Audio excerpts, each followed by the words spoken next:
back to Russia, I have two questions.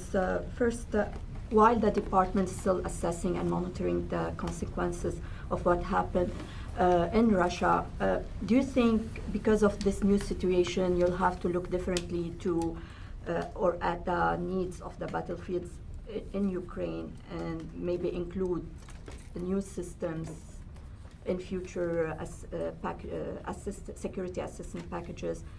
And the second question, satellite image from a former military base in southern Belarus shows new structures within the compound. I'm not sure if you saw this, but if yes, what's your assessment? There's media reports that this might be the new home for Wagner Group. And also, do you think from your experience with so little time, the group is able to build maybe a permanent camp there? Yeah. So on Wagner Group and its disposition, what I would tell you is right now we continue to see some elements of the Wagner Group in Russian-occupied territory in Ukraine. As it relates to Belarus, I don't have any updates to provide on that front. I've seen the press reports that you're talking about. Clearly, that's something that we'll continue to keep an eye on.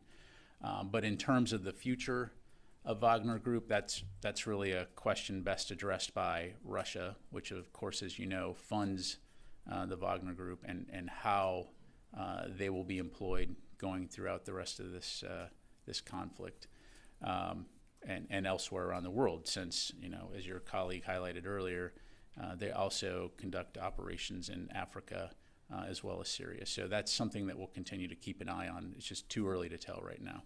And then I apologize, the first question? If you're looking differently at the needs of the battlefield. Needs of the battlefield. So, you know, look, I think that we have a very dynamic and iterative process that we've been employing when it comes to supporting Ukraine ever since the beginning of Russia's invasion of Ukraine.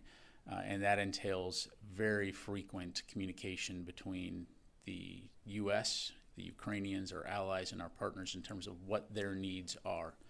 And when it comes to the battlefield capabilities that they need right now to conduct operations, we believe that we have given them significant combat capability in order to prosecute those operations on their timeline at a time and a place of their choosing.